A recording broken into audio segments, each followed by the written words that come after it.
Hello Extreme L fans, this is 2 Echo 0 Echo Oscar Lima.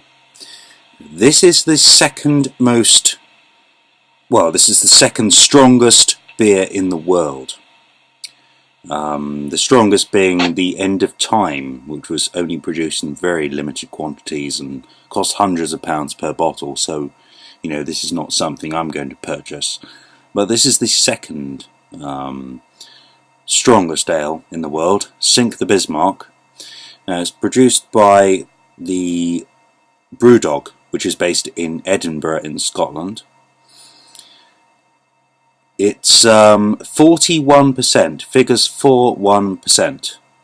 Okay, so let's see what it's like. Let's just open it up here. One of these cradle type devices to prevent the fake cork coming out.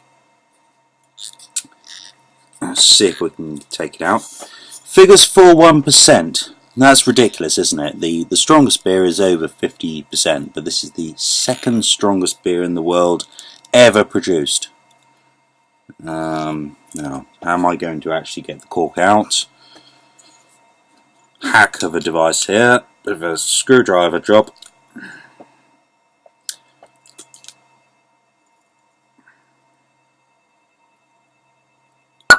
There we go. Not much of a pop. Let's see.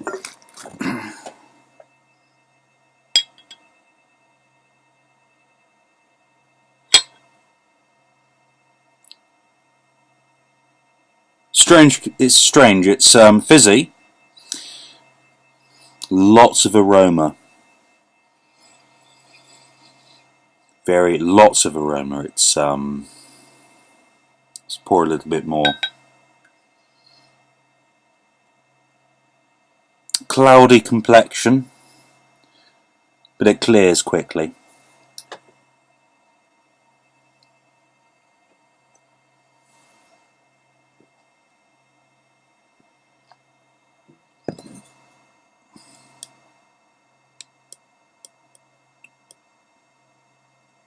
Very strong taste.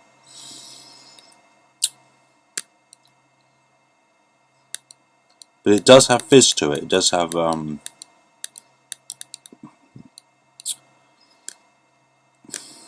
I describe it? It's certainly someone asked me earlier, is it fizzy?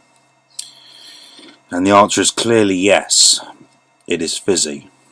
Not overly. Not like if you bought some mineral water that's supposed to be fizzy at all. Nothing like that, but it's certainly got fizz. You can't see it.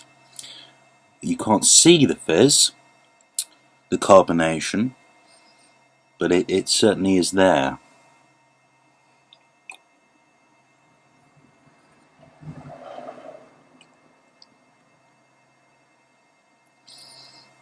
It's too strong to have too much of it. It's powerful taste. How can I describe it?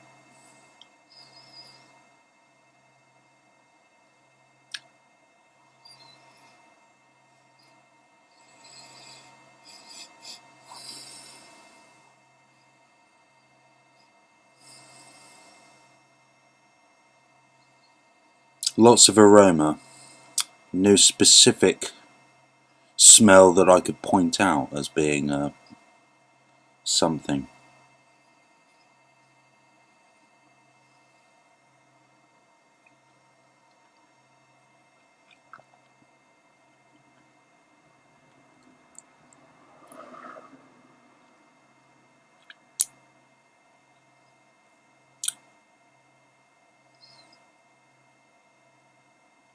It's like lemonade. It's not so sharp as lemonade.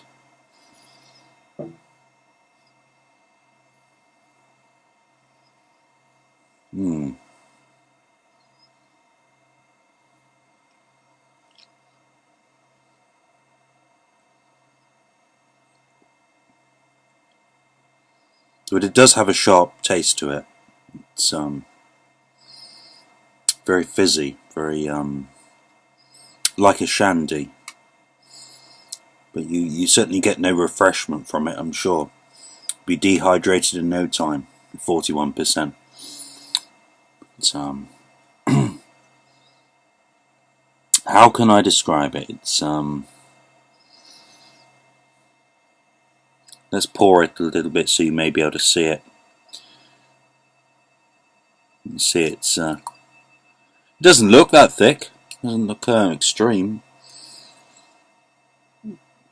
Sink the Bismarck. 41%. Let's read the description.